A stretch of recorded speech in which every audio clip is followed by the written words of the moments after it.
Hello students, welcome you all in my channel. आज हम देखने वाले हैं the making of nationalism in Europe. बच्चों, आज का टॉपिक ये होगा कि नेशनलिज्म की जो फीलिंग थी वो यूरोप में कैसे कैसे उभर के आई, वो हम कंप्लीट करेंगे। ठीक है, तो मिड 18th सेंचुरी में जो यूरोप था उसमें क्या थे, कोई नेशन स्टेट्स नहीं थे। नेशन स्टेट मैं समझा चुका हूँ किसको कहते हैं, ग्रुप ऑफ पीपुल जिनके पास सरकार होगी, गवर्नमेंट होगी, वो सोवरेन होगी, तो इसको बोलते हैं। और वो जो ग्रुप ऑफ पीपल होने चाहिए उनकी एक सेंस ऑफ कॉमन आइडेंटिटी होनी चाहिए। ठीक है, तो उसको बोलते हैं नेशन स्टेट। क्लियर है? तो यूरोप में नेशन स्टेट्स नाम की कोई भी चीज़ नहीं थी मिड 18th सेंचुरी में। अब 18th सेंचुरी कहने का मतलब ये है बच्चों कि 1700 से 1800 के बीच को 18th सेंचुरी बोलेंगे। यानी जो भी यहाँ सेंचुरी हम लिखते हैं उससे एक कम करके हम लोग ईयर उसका बताते हैं। जैसे हम बोल दिया जाए कि 21st सेंचुरी यानी 21वीं सदी चल रही है, तो आप 21 से एक कम करो तो 2000 से लेके 2100 के बीच में जो भी होगा उसको बोलते हैं 21st सेंचुरी। क्लियर है? तो नेशन स्टेट नहीं थे यूरोप में, तो क्या था, किंगडम्स थे। यानी कि अलग अलग राजा होते थे जो पूरे यूरोप पे राज करते थे। यूरोप कॉन्टिनेंट है, शायद आपको पता होना चाहिए। ठीक, एग्जाम्पल के लिए देख सकते हो, हैब्सबर्ग करके एक एम्पायर होता था, पूरा बहुत बड़ा लैंड था। ठीक है, हैब्सबर्ग उसको बोला जाता था, उसके साम्राज्य को। अब वो जब बाद में नेशन स्टेट बना तो किस में कन्वर्ट हो गया, ऑस्ट्रिया और हंगरी में। क्लियर है? ये एक एग्जाम्पल था। अब देखो क्या होता था, एक किंगडम है, सपोज करो एक राजा का शासन है, उसमें अलग अलग भाषा बोलने वाले लोग होते थे, अलग अलग कल्चर के लोग होते थे। तुम एग्जांपल ले सकते हो अपने घर का, तुम्हारे ही घर में भले ही एक मालिक होगा लेकिन उस घर में क्या है, अलग अलग भेदभाव करने वाले लोग होते हैं, अलग अलग दिमाग के लोग होते हैं। क्लियर है? लेकिन रहते फिर सब लोग साथ हैं। ठीक, उनकी मजबूरियाँ होती है साथ रहना, क्योंकि उनका जो मालिक है वो एक है, उन पे वो प्रेशर बना के रखता है कि हम जब तक चाहेंगे नहीं तब तक तुम अपनी फैमिली अलग नहीं कर सकते हो। तो यहाँ पे भी वही होता था, जो राजा का शासन होता था उसमें अलग अलग भाषा बोलने वाले लोग, अलग अलग कल्चर को अडॉप्ट किए हुए लोग, ठीक है, रहते थे। लेकिन उनके अंदर एक कॉमन आइडेंटिटी की फीलिंग तो आ नहीं सकती है। अब तुम अपने आप से सोचो कि कोई गुजराती वाला गुजराती बोल रहा है और बंगाली वाला बंगाली, वो दोनों मिल के क्या सेंस ऑफ कॉमन आइडेंटिटी की बात करेंगे। उनकी भाषा ही अलग है, समझ ही नहीं पाएंगे एक दूसरे को। वही चीज़ें चलती थी। फिर सवाल ये उठता है कि जब अलग अलग भाषा था, अलग अलग उनका कल्चर था, फिर भी वो लोग साथ रहते थे। इसका रीजन क्या था उनके साथ रहने का? तो रीजन केवल एक था कि उनका राजा एक था। जिस साम्राज्य में वो लोग रह रहे थे, अब वहाँ से वो लोग भाग नहीं सकते थे, क्योंकि वो राजा के अंडर में काम करना है उनको। ठीक है, वही बात है, उनका मालिक एक है, तो जब तक राजा नहीं चाहेगा तब तक कहाँ जाएंगे। ठीक है, तो वो उनकी मजबूरी थी कि भले ही हमारा कल्चर अलग है, ट्रेडिशन अलग है, लैंग्वेज अलग है, लेकिन रहना तो हमको इसी साम्राज्य में है, इसी साम्राज्य में रह के काम करना है। क्लियर है? तो ये सब चीज़ें आप देख पा रहे हो कि राजा का शासन है और उसमें अलग अलग भाषा बोलने वाले लोग, अलग अलग कल्चर को एडॉप्ट किए हुए लोग रह रहे हैं। और अच्छे से समझ लेते हैं बच्चों इस टॉपिक को। सपोज करो तुम्हारे घर में तुम्हारे 3-4 भाई बहन है। ठीक है, अब वो लोग आपस में बहुत मतलब अलग अलग दिमाग के हैं चारों लोग, तो किसी दिन झगड़ा हो जाता है। ठीक, अब झगड़ा हो भी जाएगा तो उनको एक ही बेड पे सोना होगा। इसलिए सोना होगा क्योंकि उनकी मर्जी है या नहीं ये थोड़ी कोई पूछने जाता है। उनके जो पेरेंट्स कहेंगे उनको वो बात मानना होगा। नहीं मानेंगे तो पेरेंट्स 4 थप्पड़ लगाएंगे, रोते हुए सो जाएंगे। क्लियर है? तो वही चीज़ें यहाँ होती थी कि अलग अलग सोच के भी लोग होने से नहीं मतलब है, उनके ऊपर राजा का दबाव होता था, उनको रहना साथ ही है। भले ही एक दूसरे से बात मत करना, सो जाना, लेकिन रहना तो उसी साम्राज्य में है। ठीक है, यही कंडीशन चल रही थी यूरोप में। कब? जब नेशन स्टेट नाम की कोई चीज़ नहीं थी तब। क्लियर? उसके बाद देख लेते हैं बच्चों अगला टॉपिक जो है आपका इसी में, the aristocracy and the new middle class. ठीक है, अब देखो एक नया टर्म उभर के आ रहा है इसमें, न्यू मिडिल क्लास, यानी कि कोई ना कोई एक नया ग्रुप उभर के आने वाला है। ठीक है, उसके बारे में भी देखेंगे इसमें। और एरिस्टोक्रेसी का मतलब होता है कि जो राजा का शासन है उसको बोलते हैं एरिस्टोक्रेसी, यानी कि उसके ऊपर आपका कोई दबाव नहीं है, राजा ही सर्वे सर्वा है। क्लियर? देखते हैं सोशली पॉलिटिकली एरिस्टोक्रेसी। इसका मैं देखो शॉर्ट में कोई भी चीज़ों को लिख रहा हूँ और उसको मैं समझा दे रहा हूँ, आप अपने लैंग्वेज में लिख लेना या फिर इसको नोट करना तो समझते रहना। ठीक है, सोशली या पॉलिटिकली, यानी सामाजिक तौर पे देखा जाए तो समाज में जो वर्चस्व स्थापित करके रखना है, या राजनीतिक, पॉलिटिकली माने राजनीतिक, यानी कि जो शासन व्यवस्था है, उन दोनों पे किसका दबदबा था? अरिस्टोक्रेसी का, यानी कि राजा का दबदबा था। क्लियर है? जो नियम कानून बनाएंगे वो राजा बनाएंगे, जो समाज में लोगों से कांटेक्ट रखना है, किस तरीके से उनके साथ बिहेव करना है, वो भी राजा ही तय करेंगे। यानी कुल मिला के कह सकते हो, चाहे जिस पॉइंट ऑफ व्यू से देखो, राजा का ही शासन है, वही जो चाहेगा होगा।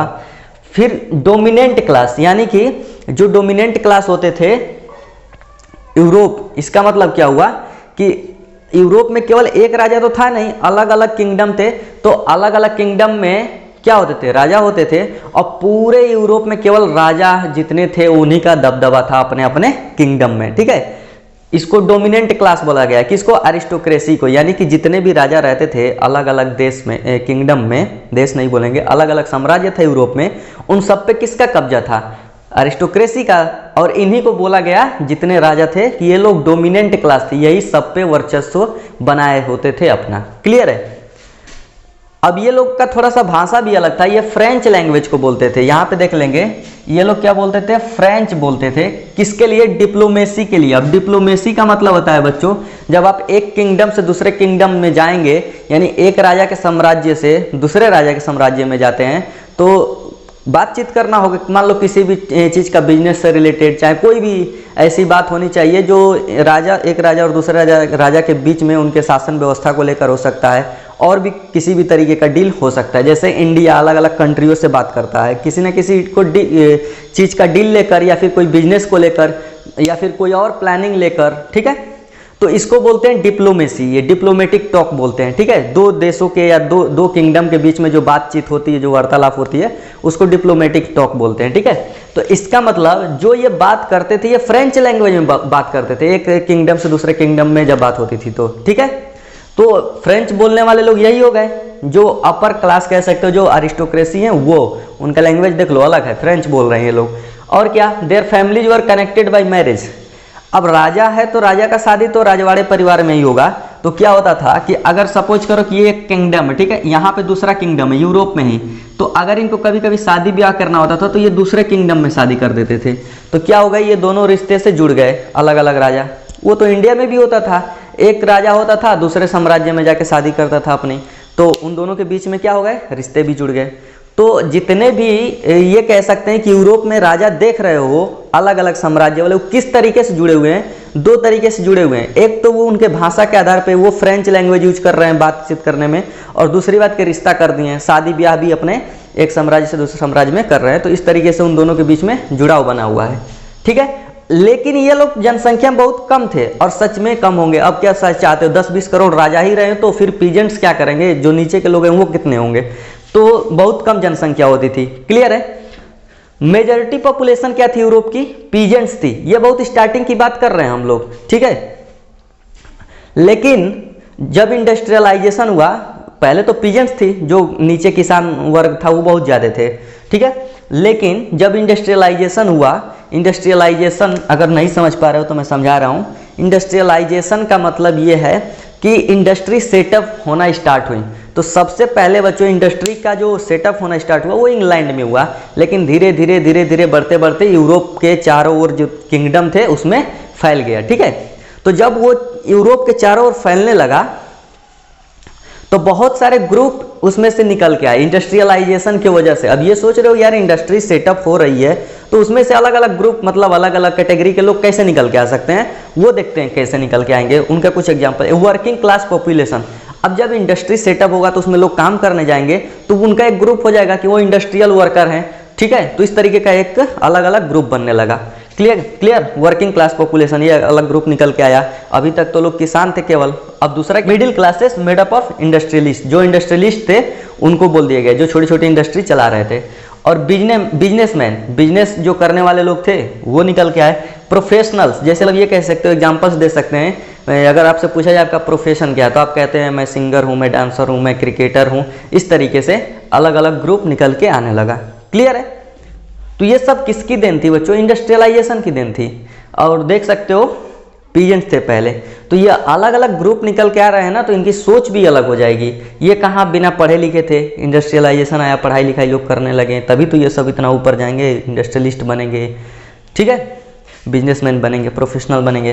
तो इंडस्ट्रियलाइजेशन का प्रभाव क्या पड़ा? Ideas of national unity and abolition of aristocratic privileges came in mind of educated liberal middle classes and gained popularity. कह रहे इंडस्ट्रियलाइजेशन का प्रभाव ये पड़ा कि जो इसमें पढ़े लिखे वर्ग वाले लोग थे ना, वो सोचने लगे और ये सोचते थे कि अरिस्टोक्रेटिक जो रूल है, जो राजा का रूल है, वो ख़त्म होना चाहिए, क्योंकि वो यार प्रिविलेजेस है, उसका बर्थ से मिल जा रहा है कि जन्म से ही वो राजा बन जाएगा। ये तो गलत है, जन्म के आधार पर किसी को कुछ भी नहीं मिलना चाहिए। ये तो आप क्लास 10th में हो तब भी सोच सकते हो, इतना आपके पास भी माइंड हो गया है कि जन्म के आधार पर तो कुछ नहीं मिलना चाहिए, जो कर्म करेंगे उसके आधार पर मिलना चाहिए। क्लियर? तो यही सब इनके दिमाग में आता था और ये सोचे कि इसको उखाड़ के फेंक दिया जाता तो सही रहता। और ये जो इनकी सोच थी लिबरल मिडिल क्लासेस, लिबरल का मतलब हम आगे समझेंगे, जो लिबरल मिडिल क्लासेस थे वो सोचने लगे एंड गेंड पॉपुलरिटी, और ये जो सोच थी ना बहुत ज़्यादा तेजी से फैलने लगी अलग अलग साम्राज्य में। क्लियर है? तो ये था हमारा अरिस्टोक्रेसी के बारे में। और न्यू मिडिल क्लासेस, जो नया मिडिल क्लासेस कौन कह सकते हैं, इसमें इंडस्ट्रियलिस्ट जो आ रहे थे निकल के, उनको बोलेंगे। क्लियर है? ये हम कंप्लीट किए। अब देखते हैं अगला टॉपिक क्या होने वाला है। अब देख लेते हैं बच्चों, what did liberal nationalism stand for. Liberal nationalism का मतलब क्या होता है ये समझना है हमको। क्लियर है? देखते हैं लिबरलिज्म का मतलब क्या होता है। क्लियर? ये सब चीज़ें एक दूसरे से रिलेटेड हैं, ठीक है, जैसे कास्ट, कास्टिसिज्म, ये सब चीज़ें, ठीक है। तो लिबरलिज्म का मतलब समझ लेते हैं। लिबरलिज्म आया है लीबर वर्ड से, और लीबर लैटिन भाषा है, ठीक है, लैटिन वर्ड है लीबर। क्लियर है? यानी लिबरलिज्म लैटिन में क्या बोला जाता है, लीबर, और उसका मतलब क्या होता है, फ्री। फ्री माने आज़ाद या आज़ादी कह सकते हो। अब आज़ादी की जब हम बात करेंगे बच्चों, तो हर इंसान के लिए आज़ादी का मतलब अलग अलग होता है, ये समझना बहुत ज़रूरी है, तब ये टॉपिक समझ में आएंगे। ठीक है? आप समझो जैसे आपके घर में आपको पढ़ने से मना कर दिया, आपको स्कूल नहीं भेजा जाता है। क्लियर? तो आपके लिए आज़ादी का मतलब क्या हुआ कि हमको स्कूल भेजा जाए। ठीक है? दूसरा व्यक्ति एक जेल में बंद है, उसके लिए आज़ादी का मतलब क्या हुआ, उसको जेल से रिहा कर दिया जाए। तीसरा इंसान है जिसको दुकान करना चाहता है, लेकिन उसके जाति के कारण कि वो किस श्रेणी में आता है, इसके वजह से उसको वहाँ दुकान खोलने से रोका जाता है। उसके लिए आज़ादी का क्या मतलब हुआ कि उसको दुकान खोलने के लिए अनुमति दी जाए। यानी आप इन एग्जाम्पल से देख पा रहे हैं कि आज़ादी का मतलब हर इंसान के लिए अलग अलग है, यानी हर फील्ड में आज़ादी का मतलब क्या हुआ, अलग अलग हो गया। तो इसी तरीके से हम देखते हैं कि अलग अलग फील्ड में उसका मतलब कैसे लोग निकालते हैं। ठीक है? तो meaning of liberalism in political sphere, अगर राजनीति के क्षेत्र में बात करें तो आज़ादी का मतलब उनके लिए, जो यूरोप के लोग थे उनके लिए क्या था। ठीक है? आप देख लिए अभी एग्जाम्पल से कि आज़ादी का मतलब अलग अलग हर व्यक्ति के लिए है, उसके अकॉर्डिंग। ठीक है? तो पॉलिटिकल स्फीयर यानी राजनीति के क्षेत्र में आज़ादी का मतलब क्या था, कुछ पॉइंट्स हमने लिखे हैं, ये देखते हैं। Freedom for individual and equality of all before the law.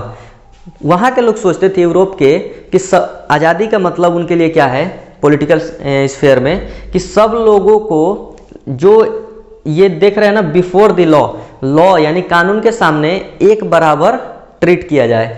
यानी ऐसा ना हो कि किसी के लिए जो कानून है अलग होगा, यानी कि वो बहुत बड़ा मान लो कि धनी वर्ग का आदमी है, या फिर वो क्लर्जी है, या जी जैसे फ्रांस में देख रहे हो आप कि वो अगर फर्स्ट स्टेट सेकंड स्टेट हैं, चाहे राजा है, राजा का जो परिवार है, तो उनके लिए आप अगर अलग कानून बनाते हो, नीचे के जो पॉपुलेशन है जैसे किसान है, मिडिल क्लास है, इनके लिए आप अलग कानून बनाते हो, तो ऐसा नहीं है। ये आज़ादी का मतलब उनके लिए था, ऐसा मतलब सही नहीं है। तो उनके लिए आज़ादी का क्या मतलब था कि सबके लिए एक कानून होगा, जो मैं गुनाह करता हूँ, अगर जो मुझे सज़ा मिल रही है सेम सज़ा राजा को भी मिले अगर वही गुनाह वो भी करता है। तो क्लियर? उनके लिए पॉलिटिकल स्फीयर में आज़ादी का मतलब ये था। ठीक है? It emphasise the concept of government by consent. Clear है? अब दूसरी चीज़ क्या उनके लिए थी कि वो चाहते थे कि जो सरकार बने वो जो लोग हैं वहाँ के, जो उस क्षेत्र के लोग रहते हैं उस साम्राज्य में राजा के अधीन, उनके मर्जी से सरकार बने। यानी कि ऐसा ना हो कि मतलब कोई सरकार अगर बन भी रही है तो उनका कोई उसमें रोल हो ही ना। उनके लिए ये था कि हम भी भागीदारी हो उस सरकार को बनाने में, हमारे मर्जी के खिलाफ वो सरकार ना बने। ठीक है, उनके लिए दूसरा आज़ादी का मतलब था। तीसरा क्या था? End of autocracy and clerical privileges. Autocracy का मतलब सीधा संबंध है राजा के परिवार से या राजा से। ठीक है, और क्लरिकल का मतलब है बच्चों जो क्लर्जी होते थे, जो चर्च में या तो फादर हैं या फिर किसी न किसी तरीके से चर्च के काम से ही रिलेटेड है। और प्रिविलेजेस का मतलब होता है जो विशेष अधिकार मिलते हैं, जो और लोगों को नहीं, केवल उन्हीं को अधिकार मिल रहे हैं, वो खत्म किया जाए।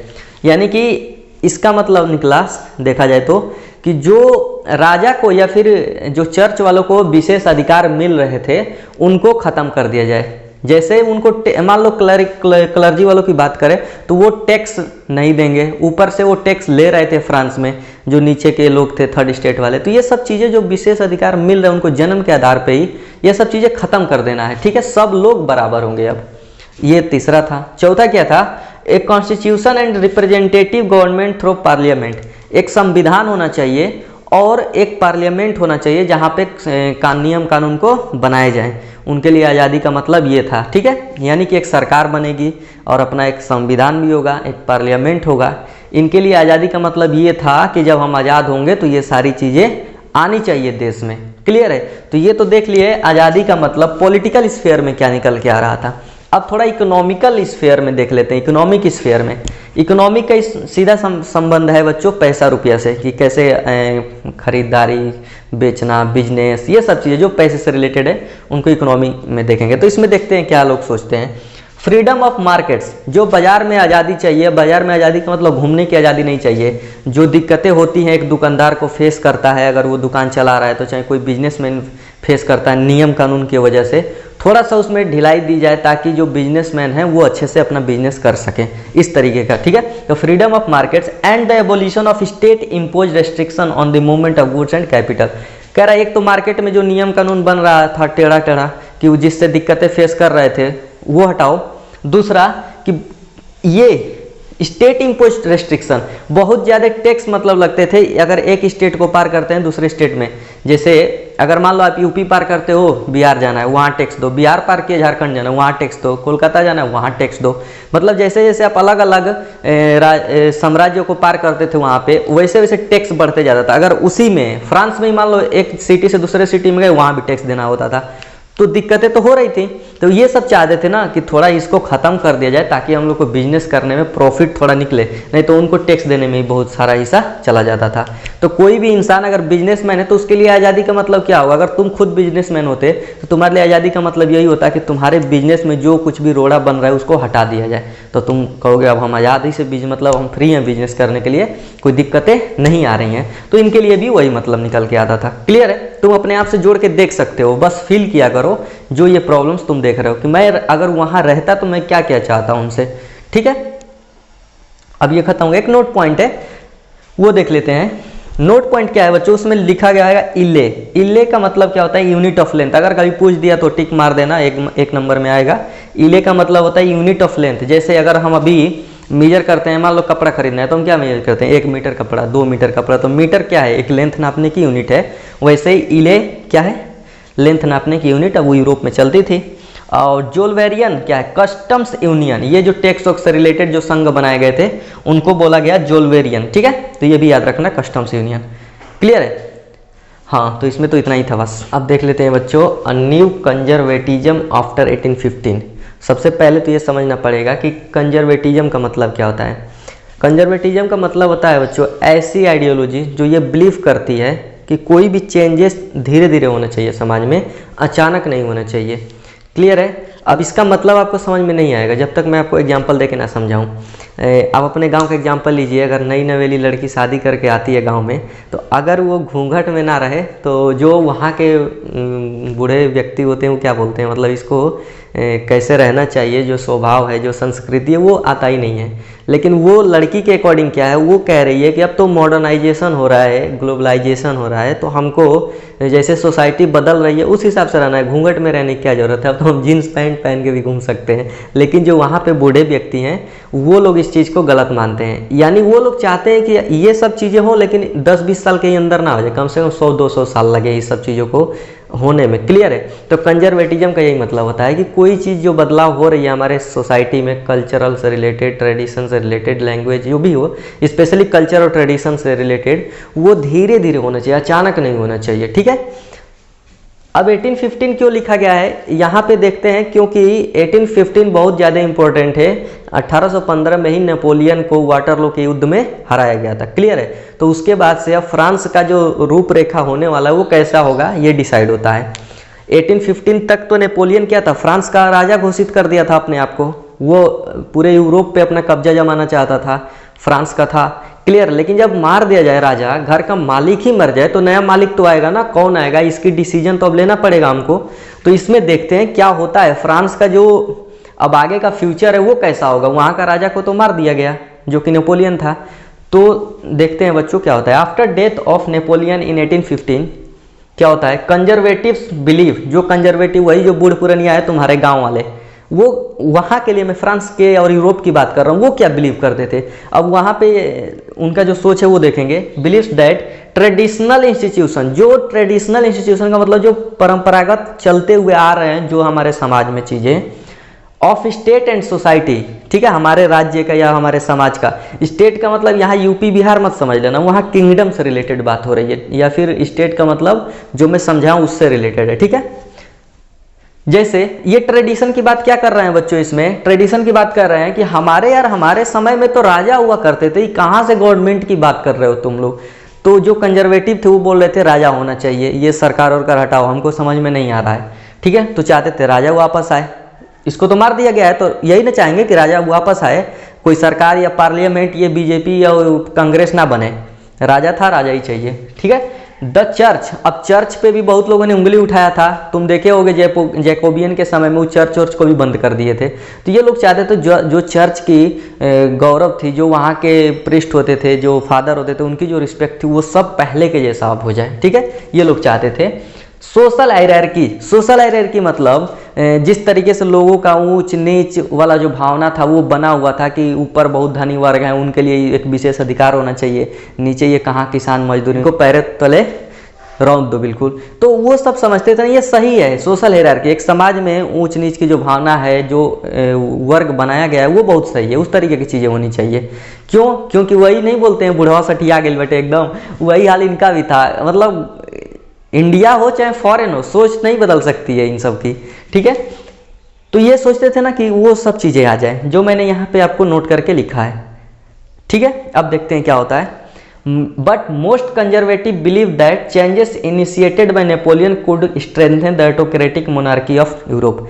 इसमें कुछ दो चार ठीक भी थे, जो कंजर्वेटिव थे वो कहते थे ठीक है, तुम पहले वाला चाहते हो कि सिस्टम आ जाए, राजा आ जाए, वो चर्च को रिस्पेक्ट मिले, ये सोशल हायरार्की हो जाए, ऊंच नीच जो बनाया गया था, first state, second state, third state, France में आपने देखा, उस तरीके की चीज़ें हो। लेकिन नेपोलियन ने भी बहुत कुछ किया था, आपको शायद याद होगा नेपोलियन कोड ऑफ 1804, इसको सिविल कोड भी बोलते हैं। वो आप पॉइंट पहले तो जाके पढ़ो क्या क्या लिखा है, वो सारी चीज़ों को भी जो अच्छी अच्छी चीज़ें उसमें रख लो, उसके बाद आगे बढ़ो। ठीक है? ऐसा नहीं कि नेपोलियन ने जो काम किए हैं वो सारे खराब काम किए हैं और सबको ख़त्म कर दो, तो वो सही नहीं रहेगा। बोले कि जो नेपोलियन की कुछ चीज़ें हैं ना, जो कुछ रणनीतियाँ हैं वो बहुत सही हैं। ठीक है? तो उसको जो राजा आएगा अब ऑटोक्रेटिक आएगा, ऑटोक्रेटिक मोनार्की, यानी कि जो राजशाही आएगी, जो मतलब खुद किसी से बिना पूछे हुए डिसीजन ले रही है, तो उसके लिए कुछ अच्छाइयाँ भी हैं अगर वो नेपोलियन की चीज़ों को लेके आगे बढ़ता है तो। ठीक है? कुछ कंजर्वेटिव ऐसा मानते थे। क्लियर? इन 1815 अब सुनो, अब राजा कौन होगा, क्या होगा, फ्रांस का भविष्य कैसे तय होगा, अब ये लाइन आपको बताएगी। फ्रांस का राजा नेपोलियन मारा जा चुका है, ध्यान से देखो इस चीज़ को। In 1815 representative of European powers who collectively defeated का मतलब हरा देना होता है, Napoleon met at Vienna, Vienna कोई प्लेस का नाम है। क्लियर है? वियना कोई प्लेस का नाम है। To draw up a settlement for Europe, कह रहे हैं कि जो यूरोपियन पावर्स थे वो मिले वियना पे और यूरोप में सेटलमेंट करने की कोशिश की। अब यूरोप में सेटलमेंट की मतलब क्या है? यूरोप में सेटलमेंट का मतलब ये कि नेपोलियन पूरे यूरोप पे विजय प्राप्त करना चाहता था, बहुत जो साम्राज्य थे ना, जो किंगडम थे ना फ्रांस के बाहर वाले, उन सब पे विजय प्राप्त कर लिया था, मैंने आपको बताया भी है। तो ये चाहते थे कि अब सबको सेटल किया जाए सही तरीके से, जो एक मतलब सही तरीके से सेट करके कि कहाँ कौन किंगडम होगा, कौन राज्य संभालेगा। नेपोलियन तो रहा नहीं, तो उस तरीके से सेट करना चाहते थे, शांति स्थापित करना चाहते थे। अब यूरोपियन पावर्स, ये दिमाग में आना चाहिए यार, नेपोलियन को जो हराए थे वो थे कौन? थे तो यूरोप के ही राजा, लेकिन वो कौन लोग थे यूरोप में जो नेपोलियन से लड़े थे, उसको हराए थे? 4 लोग थे बच्चों। पर्व याद कर लो, पर्व याद कर लो, क्लियर है? और इसके लिए मैं यही कहूँगा, ये मतलब तुम्हारे पेरेंट्स की कसम है तुमको, मतलब इसको याद कर लो, पर्व क्या है, ठीक है? क्योंकि तुमको काम देगा, 5 नंबर शायद तुम्हारे बोर्ड में आ जाए, क्लियर? पर्व का मतलब प्रसिया, ए का मतलब ऑस्ट्रिया, आर का मतलब रसिया और बी का मतलब ब्रिटेन। यही चारों किंगडम मिलके नेपोलियन को हराए थे। कहाँ? वाटरलू के बैटल में, ठीक है? क्लियर? और उसके बाद से इन सब की एक मीटिंग की गई वियना में, ये मैं बता चुका हूं। अब सवाल ये है कि मीटिंग अगर होती है तो कोई ना कोई हेड होता है। तुम्हारे क्लास की भी बात करूं तो अगर कभी कभी क्लास को रिप्रेजेंट करने के लिए किसको बना जाता है? क्लास मॉनिटर को। थोड़ी कहा जाता है 40 बच्चे 40 रिप्रेजेंट कर दो क्लास को एक ही बार। भाई अगर कहीं बुलाया जाएगा तो तुम्हारे क्लास मॉनिटर को बुलाया जाता है, उसको इन्फॉर्मेशन दी जाती है। तो ऐसे ही जब मीटिंग हुई ना, तो उनको कौन लीड करेगा? उनका लीडर तो कोई होना चाहिए। तो लीडर थे ऑस्ट्रिया के ही चांसलर, ऑस्ट्रिया के चांसलर ड्यूक मेटरनिक। यहाँ भी एक बार आप लोग के मम्मी पापा की कसम भाई, इनका नाम आप लोग याद कर लीजिए। इसलिए याद कर लीजिए क्योंकि ये बोर्ड ने क्वेश्चन दिया था कि जो ये मीटिंग हुई थी ना वियना, वहाँ जो लीड किया था, जो इस मीटिंग को होस्ट किया था, कौन था? उसका नाम क्या था? तो Austrian chancellor Duke Metternich. Clear है? ये दोनों चीजें आपको याद होनी चाहिए। आते हैं इस टॉपिक पे, ट्रीटी ऑफ वियना 1815। यही लोग जो मैं बात कर रहा हूं अभी मिले थे वियना में 1815 में। ये पर्व, ये चारों लोग, ठीक है, ये साम्राज्य थे उस टाइम, तो संधि किए, उसी को बोला गया ट्रीटी ऑफ वियना 1815। 1815 में नेपोलियन मारा गया है, उसी टाइम मिले हैं सब लोग और संधि किए हैं वियना में, एक प्लेस का नाम है, तो बोल दिया गया उसी को treaty of Vienna 1815। Clear? Members कौन थे? पर्व आप फिर से देख लो, ये वाला चीजें क्लियर है, लिख लेना इसके आगे। अब ये ट्रीटी में जो संधि में क्या क्या बातें हुई थी वो हम देखने वाले हैं। Undoing most of the changes that had come about in Europe during the Napoleonic wars.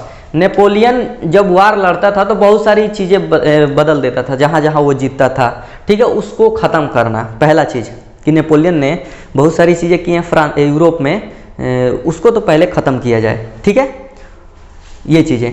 अब उसके बाद से क्या हुआ था बच्चों, जैसे देख सकते हैं क्या क्या। पहला चीज नेपोलियन ने क्या किया था, बर्बन डायनेस्टी ही नहीं थी वहां, अब तो अपने आप को यही राजा बोलता था। ये बोला गया कि देखो आज तक फ्रांस पे शासन किया है राजा नेपोलियन अपने आप को घोषित करके, क्लियर है। लेकिन अगर हम बात करें यार ट्रेडिशनल की, तो ट्रेडिशनल में देखा जाए तो पता नहीं कितने 100 सालों से कौन राजा था वहां फ्रांस में। तो फ्रांस में बर्बन डायनेस्टी का शासन था, लुईस 16वां आपको याद होना चाहिए। तो लोगों ने कहा, ये चारों लोग पर्व लोग मिल के बोले कि नहीं, नेपोलियन गलत था, उसने जो कुछ भी किया ठीक है, अपने आप को राजा घोषित किया, लेकिन अब वो नहीं रहा, तो फिर से वही ट्रेडिशनली जो चलते आ रहा है बर्बन डायनेस्टी, वो अब राजा बनेगा। उसका जो लड़का होगा उसमें कोई तो होगा नाती पोता ही लुईस 16वां के, वो बनेगा। बर्बन डायनेस्टी फिर से पावर में आ गई फ्रांस में, क्लियर है। 1815 के बाद फिर से राजा घोषित हो गया है फ्रांस में, और किस डायनेस्टी का है? बर्बन, जिसका लुईस 16वां था। France lost the territory it had won under Napoleon. दूसरा पॉइंट क्या ये डिस्कस करते हैं संधि में कि नेपोलियन ने फ्रांस के बाहर बहुत ज्यादा साम्राज्यों पे कब्जा किया था, वहां के राजाओं को हरा के उस सबको खत्म कर दिया जाए। अब फ्रांस के अंडर में वो नहीं रहेंगी, उसका बंटवारा होगा, हिस्सेदारी होगी, वो सब बांट लिए, बहुत ज्यादा इंपॉर्टेंट नहीं है, क्लियर है। ये सब चारों लोग मिलकर थोड़ा थोड़ा ले लिए कि हमको दे दो, कुछ हमको दे दो, कुछ हमको दे दो, जो नेपोलियन ने जीता था, ठीक है। यानी कि फ्रांस के हक में पूरा नहीं जाएगा। तो ये संधि तो हो रही है। A series of states were set up on the boundaries of France to prevent French expansion in future. अब ये मतलब क्या कह रहा है बच्चों, एग्जाम्पल इसको दे के समझाता हूं ग्राफ बना के। मान लो कि ये फ्रांस है, क्लियर है, ये क्या है? फ्रांस। तो ये लोग ना इसके चारों तरफ अलग अलग किंगडम बसा दिए, छोटे छोटे चारों तरफ से। ऐसा क्यों किए समझ सकते हो? ऐसा इसलिए किए, ये पॉइंट क्या कह रहा है कि चारों तरफ फ्रांस के छोटे छोटे किंगडम बसा दिए गए, स्टेट्स बसा दिए गए, इसलिए क्योंकि फ्यूचर में नेपोलियन जैसा कोई फिर से उत्पात मचाने वाला आएगा तो फिर से फ्रांस से निकल के यूरोप के और किंगडम पे विजय प्राप्त करने लगेगा। तो ये जो छोटे छोटे स्टेट रहेंगे ना, इसी में पहले उलझेगा, तब तक हम लोग को खबर मिल जाएगी कि चाहता है कि फिर से यूरोप पे कब्जा करें। ठीक, तो हम लोग पहले से तैयार, आएगा युद्ध के लिए तैयार रहेंगे। अगर ये स्टेट नहीं रहते, अचानक अटैक कर देता, ठीक है। तो ये सेफ्टी के लिए, अरे तुम अपने घर को जब बनाओगे, चारों तरफ से घर बनाते हो, चाहे कुछ भी करते हो, तो पहले उसकी क्या करते हो, बाउंड्री करते हो, इसमें कोई एंटर ना मर जाए। वही चीज़ कर रहे थे कि फ्रांस के चारों तरफ पहले तो छोटे छोटे किंगडम बसाओ ताकि वो डायरेक्ट ना एंटर मारे, एक्सपेंशन से बचाया जा सके, फ्रांस का एक्सपेंशन इन फ्यूचर अगर ऐसा नेपोलियन जैसा कोई बनता है तब भी। क्लियर। अब देखो ये सब चीजें क्या है, कंजर्वेटिव ही तो शासन आ रहा है, जो पहले राजा का शासन था वो भी आ गया। देखो सब चीजें वैसे चलने लगी एक बार फिर से। तो nature of conservative regime setup in 1815। अब जो शासन व्यवस्था यूरोप में हो गया था वो तो कंजर्वेटिव वाला था, जो रूढ़िवादी थे, जो पहले के सोच रखते थे वो वाली सिस्टम आ गई है। तो नेचर क्या था उस सरकार का, उस राजा का, मतलब जो सोच था वो कैसा था, ये देखते हैं वो लोग क्या सोचते थे। केवल फ्रांस की बात नहीं कर रहा हूँ, ये पूरे यूरोप के, ये जो देख रहे हैं वो लोग। ऑटोक्रेटिक थी, पहली बात की अपनी मनमानी करने वाली थी, और राजा है तो मनमानी करेगा, उसमें कौन सी शक वाली बात है। क्लियर। तुमसे पूछ के थोड़ी हिसाब लेगा, जो भी लेगा कि हमको इतना करना है, करें कि ना करें, कोई डिसीजन तुमसे पूछ के थोड़ी लेगा वो, ठीक है। दूसरा चीज़ क्या था, did not tolerate criticism autocratic government. वहाँ के जो राजा हुए अब वो लोग मतलब 1815 की बातें चल रही हैं, अब वो लोग कभी भी आलोचना बर्दाश्त नहीं करते थे। किसकी, ऑटोक्रेटिक गवर्नमेंट की, जो सरकार थी राजा की, मतलब ऑटोक्रेटिक का मतलब मनमानी करने वाली, उसकी वो आलोचना बर्दाश्त नहीं करते थे। अब खुद सोचो, तुम राजगद्दी पे बैठे हुए हो, तुम राजा हो, और तुम्हारी कोई बुराई करे, अगर पढ़ोगे तो तुम उसको कटवा दो कि छोड़ोगे, तो वही चीज़ है, वो बर्दाश्त नहीं करते थे। Impose censorship. सेंसरशिप अगर नहीं जानते हो तो समझ लो, जब मूवी बनती है इंडिया में तो पहले एक बोर्ड होता है, उसको बोलते हैं सेंसर बोर्ड, वो उस मूवी को देखता है और फिर समझता है कि ये समाज के देखने लायक है कि नहीं, समाज में क्या प्रभाव छोड़ेगी, लड़कों पे क्या प्रभाव छोड़ेगी, लोगों के दिमाग पे क्या सोच ये इफेक्ट डालेगी। जब देख लेते हैं कि नहीं समाज के लायक है, तब उस मूवी को पास करते हैं। यानी कि मूवी डायरेक्ट लोगों तक नहीं पहुंचती है, पहले एक बोर्ड है सेंसर बोर्ड, वहाँ जाती है। ऐसे ही बिल्कुल सेम तरीके से सेंसरशिप लगा दिया। किस किस पे लगाया था, न्यूज़पेपर पे, बुक्स पे, प्ले नाटक पे, गानों पे। Reflected the ideas of liberty and freedom associated with the French revolution. यानी कि ये सारी चीज़ें अगर फ्रांस के क्रांति से रिलेटेड लिख रहा है कोई फ्रांस से रिलेटेड, यानी फ्रांस के क्रांति से रिलेटेड कोई नाटक लिख रहा है, कोई गाना गाना चाहता है, कोई न्यूज़पेपर छापना चाहता है, किससे रिलेटेड, फ्रेंच रिवॉल्यूशन से, तो उस पर सेंसरशिप लगा दिया। यानी कि पहले राजा के पास जाएगी, राजा देखेगा, सोचेगा कि ठीक है तो पास करेगा, तो लोगों के पास जाएगा, उसी को बोलेंगे सेंसरशिप। और नहीं, उसको लग गया कि नहीं ये तो भड़का देगा, तो बंद। तो अब सोचो कभी भी लोगों के पास सही बात जाएगी। राजा तो खुद ही डरा हुआ था, अगर फ्रांस की क्रांति फिर से उभर के आ गई तो फिर हम लोग गद्दी से हट जाएंगे। इसलिए सब चाहते ही नहीं थे कि फ्रांस के क्रांति के बारे में कोई डिस्कस भी करे। ये लोग तो बिल्कुल बैन कर दिए थे, बोल देते कोई अब फ्रांस की क्रांति के बारे में डिस्कशन नहीं करेगा। लेकिन वही बात है, अरे न्यूज़पेपर में नहीं छपेंगे, अपने गली मोहल्ले अगल बगल के लोगों से तो उस बात को हम करेंगे ही। तो लोग करते थे तभी भी, वहाँ थोड़ी राजा आके देखेगा कर रहे हो कि नहीं कर रहे हो। और धीरे धीरे फ्रांस की क्रांति की जो बातें थी वो दबी नहीं, वैसे ही थी। ठीक है, अभी देखते हैं नेक्स्ट क्या होने वाला है। अब देख लेते हैं बच्चों, द रिवोल्यूशनरीज। रिवोल्यूशनरी का मतलब होता है, रिवोल्यूशनरीज लिखा हूँ मैं, प्लूरल फॉर्म में लिखा हूँ। रिवोल्यूशनरी का मतलब होता है जो क्रांतिकारी होते हैं उनको कहते हैं रिवोल्यूशनरी। ठीक है, अब एक से ज़्यादा क्रांतिकारी होंगे तो IES जोड़ देना, ये तो ग्रामर है। ठीक है, आफ्टर 1815 फियर ऑफ रिफरेशन। 1815 में जब बच्चों देख रहे हो कि चारों तरफ से अब क्या है, कंजर्वेटिव वाले शासन ला रहे हैं अपना, यानी कि हर जगह मोनार्की को सेटअप कर रहे हैं। क्लियर है, नेशन नाम की अभी भी कोई चीज़ नहीं है। यानी कि जो सेंस ऑफ कॉमन आइडेंटिटी होनी चाहिए ग्रुप में नेशन बनने के लिए, वो कहाँ है। राजा का शासन है, लोग एक दूसरे से कभी जुड़ा हुआ महसूस कर नहीं पा रहे हैं। ठीक है, तो फियर ऑफ रिप्रेशन। अब जो क्रांतिकारी थे इस तरीके की चीज सोचते थे कि राजा नहीं होना चाहिए, अब तो पार्लियामेंट, डेमोक्रेसी, ये सब चीजें आनी चाहिए। उनको लगने लगा डर, अब ऐसा लगा कि हमको दबाया जाएगा। क्लियर है, और यही होगा भी। तुम अपने इंडिया में देखो, भगत सिंह क्या हुआ, बम फेंके फांसी हो गई। है कि नहीं। इसका मतलब अब क्या करना है इन सबको, अंडरग्राउंड हो गए, लिबरल नेशनलिस्ट अंडरग्राउंड। ये सोचे कि सामने जाएंगे फांसी पे चढ़ा देंगे, मार देंगे, कोई मतलब है नहीं, देश के लिए लड़ना चाहते हैं उससे पहले ही बलिदान दे देंगे, है कि नहीं। तो लोगों को जो आज़ादी दिलाना चाहते हैं, जो नेशन स्टेट हम बनाना चाहते हैं, देखो ये याद रखो चैप्टर नेशनलिज्म पे चल रहा है, नेशन स्टेट बनेंगे तो वो सब चीज़ें कैसे बनेंगे, राजा रहेगा तो बनेगा नहीं ना, तो उसके लिए कोई ना कोई तो आगे आएगा ना कि नेशन स्टेट बने, ठीक। तो ये लोग क्या सोचे, जो लिबरल, जो आज़ाद कराने वाले लोग हैं, नेशनलिस्ट यानी कि जो नेशन बनाने के लिए चाहते हैं, जिनके अंदर नेशनलिज्म की फीलिंग है, ठीक है। तो लिबरल नेशनलिस्ट अंडरग्राउंड ये छुप गए, छुप के क्या करेंगे, अरे जीविका थोड़ी चला, इसके पीछे पुलिस थोड़ी पड़ी हुई थी कि किंग खोज रहा है इन सबको, नहीं, ये अपनी एक प्लानिंग एग्जीक्यूट करेंगे छुप के, यानी कि अंडरग्राउंड हो गए हैं, अब किसी से कोई मतलब नहीं है, अंदर अंदर बात चलेंगी अब। अच्छा, कुछ लोग अंडरग्राउंड का मतलब होगा जमीन खोद के अंदर घुस गए, ऐसा कुछ नहीं है, यानी कि सबके नज़र में नहीं रहना है, छुप के काम करना है, ठीक है। सीक्रेट सोसाइटी, अब समाज बनाने लगे, यानी कि ग्रुप बनाने लगे, सीक्रेट जिनका नाम रखा गया, सीक्रेट सोसाइटी जिनको कहा गया, यानी कि कई लोगों के नज़र में नहीं रहेगा, 20 लोग 50 लोग का एक ग्रुप बन जाएगा, यहाँ 50 किलोमीटर फिर दूर पे यही ग्रुप वहाँ बनेगा, और जब जरूरत पड़ेगी हमला करना है एक ही साथ, क्लियर है। ये सब चीज़ें सोचते थे, प्लान कैसे एग्जीक्यूट करना है। अब ये सीक्रेट सोसाइटी में काम क्या होते थे, टू ट्रेन रिवोल्यूशनरी, इसमें जो रिवोल्यूशनरी थे, जो क्रांतिकारी थे, उनको ट्रेनिंग दी जाती थी, एंड स्प्रेड देयर आइडिया, और जो इनके विचार थे उनको बताया जाता था कि हम क्या सोचते हैं, हम किस तरीके का नेशन चाहते हैं, राजा से मुक्ति चाहिए हमको, ये तो सब लोग को बताना पड़ेगा तभी तो नेशन बनेगा, ठीक। तो ये सब चीज़ें आइडिया दी जाती थी। थोड़ा सा देख लेते हैं रिवोल्यूशनरी को काम क्या दिया गया था। अब आप क्रांतिकारी बनना चाहते हैं, देश के लिए कुछ करना चाहते हैं, तो कौन कौन से काम करने थे, इनको काम भी दिया गया। To oppose monarchical forms that had been established after the Vienna Congress, इनका ये था कि जो रिवोल्यूशनरी हैं उनका काम ये है कि उनको अपोज करना है, किस चीज़ को, जो ये मोनार्किकल फॉर्म आई है ना, फिर से जो राजाओं की सरकार आ गई ना, जो राजा फिर से शासन करने लगे, पहले क्या क्या हुआ फ्रांस में देख लो, लास्ट में राजा ही फिर से आ गया।